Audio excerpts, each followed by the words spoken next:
Somnath temple అనగానే అందరికీ గుర్తొచ్చే మొదటి విషయం ఏంటంటే గాలిలో తేలే శివలింగం అని అందరికీ గుర్తొస్తుంది. అసలు అది అలా గాలిలో తేలడానికి గల కారణం ఏంటి? ఎందుకు ఆ గుడి అంత ఫేమస్? అసలు ఆ శివలింగం అక్కడికి ఎలా వచ్చింది?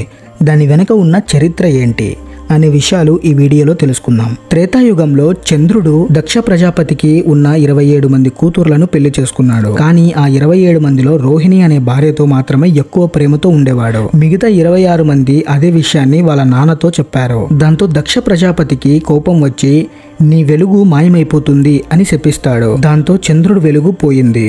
చంద్రుడు శివుడి దగ్గరికి వెళ్ళి ప్రార్థించాడు. శివుడు చంద్రుడిని గుజరాత్లో ప్రభాస్ పట్నంకి వెళ్ళి అక్కడ కప్లి, హిరాన్, సరస్వతి 3 నదులు కలిసిన చోట శ్రావణ మాసం నాడు స్నానం చెయ్యి అని అన్నాడు. అలా స్నానం చేసిన తర్వాత చంద్రుడికి మళ్ళీ తన వెలుగు తిరిగి వచ్చేసింది. చంద్రుడు చాలా సంతోషపడ్డాడు. చంద్రుడు అదే ప్రదేశంలో శివుడికి బంగారంతో సోమనాథ్ గుడిని కట్టించాడు.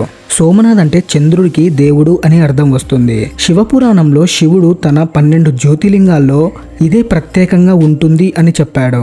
వాటిలో ముఖ్యమైనది సోమనాథ లింగం అని అన్నాడు. అందుకే రాత్రిపూట్ల సముద్రం సోమనాథ్ గుడి దగ్గరికి వచ్చి శివుడికి పూజించి వెళ్తుందని అంటూ ఉంటారు. తర్వాత రావణుడు అదే గుడిని వెండితో రీమోడలింగ్ చేశాడు. కృష్ణుడి కాలంలో కృష్ణుడు ఆ గుడికి వచ్చి దర్శించుకునేవాడంట.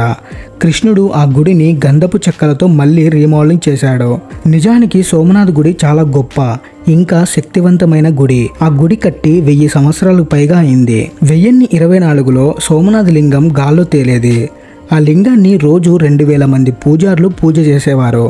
రోజు 300 మంది మ్యూజిషియన్స్ సంగీతం వాయిస్తుండగా 500 మంది అక్కడ నాట్యం చేసేవారంట. దగ్గరలో ఉన్న 1000 గ్రామాలకి సోమనాథుడు గ్రామ దైవం. ఇప్పుడు సోమనాథ లింగానికి సేవ చేసుకుంటే వచ్చే జన్మలో ఇంకా డబ్బులు ఉన్నవారిగా పుడతారని అక్కడ జనాలు నమ్ముతూ ఉంటారు. ఇంత వైభవంగా ఉండే గుడిపైన గజనీ మహమ్మద్ కన్నుపడింది. ఇస్లాం మొత్తాన్ని స్ప్రెడ్ చేయాలని గజనీ మహమ్మద్ హిందూ గుళ్లను నాశనం చేస్తూ ఉంటాడు. అలా 8 డేస్ యుద్ధం చేసి చాలా మందిని చంపి సోమనాథ్ గుడి లోపలికి వెళ్లి అక్కడ బంగారాన్ని ఇంకా లింగాన్ని తీసుకెళ్లిపోయాడు.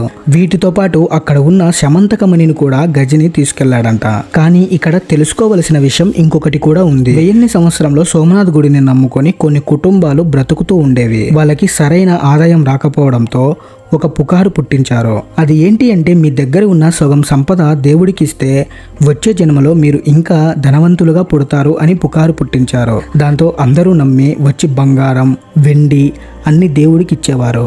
ఆ డబ్బుతో వాళ్ళకి సరిపోలేదు. కుటుంబంలో ఉన్న కన్యస్త్రీలని గుడికి అంకితం చేస్తే పుణ్యం వస్తుంది అని పుకారు పుట్టించారు. తర్వాత సుల్తాన్ మొహమ్మద్ నార్త్ ఇండియాని ఆక్రమించి తర్వాత డబ్బు కోసం సోమనాథ్ గుడికి వచ్చాడు. గుడిలో ఉన్న గాలిలో తేలే శివలింగం గురించి తెలుసుకోవాలనుకున్నాడు. అందుకని ఒక వ్యక్తిని లోపలికి పంపి అక్కడ ఏం జరుగుతుందో అని కనుక్కొని రమ్మన్నాడు. ఆ వ్యక్తి చుట్టుపక్కలంతా చూసి నిజంగానే ఏ సపోర్ట్ లేకుండా ఆ లింగం గాల్లో తేలుతుంది అని చెప్పారు. సుల్తాన్కి వెంటనే ఆ గుడి మీదకి దండయాత్ర చేయాలనిపించింది.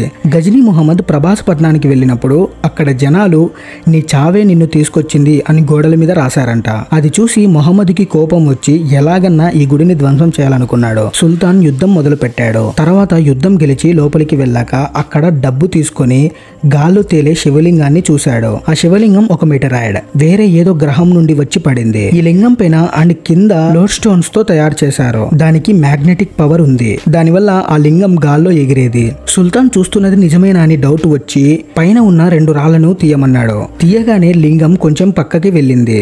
సో అది నిజమే అనుకున్నాడు.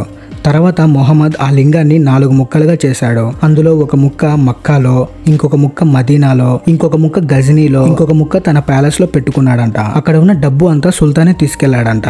తర్వాత మహిపాల్ అనే రాజు అక్కడ ఇంకొక శివలింగాన్ని అక్కడ పెట్టారు. తర్వాత 1951లో రీకన్స్ట్రక్షన్ చేశారు. కానీ అక్కడ ఎలాంటి సమంతకమని లేదు. చివరికి అందరూ చెప్పేది ఏంటంటే సుల్తాన్ ప్రతి గుడిని ధ్వంసం చేయడానికి గల కారణం ఏంటి అంటే కేవలం డబ్బు కోసం మాత్రమే. అప్పుడప్పుడు ఆ డబ్బు కోసం వాళ్ళ ముస్లిం మందిరాలను కూడా ధ్వంసం చేసేవాడంట. అంత క్రూరుడు ఈ గజనీ మొహమ్మద్. ఇలా మన ఇండియాలో చాలా గొప్ప కట్టడాలైతే ఉన్నాయి. అందులో ఇది కూడా ఒకటి. That's it guys. ఈ వీడియో మీకు ఎలా అనిపించిందో కింద కామెంట్ అయితే చేయండి. అలాగే వీడియో నచ్చితే ప్లీజ్ వీడియోకి లైక్ చేసి మీ ఫ్రెండ్స్కి కూడా షేర్ చేయండి. అలాగే సబ్స్క్రైబ్ చేసుకోవడం మాత్రం మర్చిపోకండి. మరే మంచి వీడియోతో మీ ముందుకు వస్తాను. అంతవరకు బాయ్.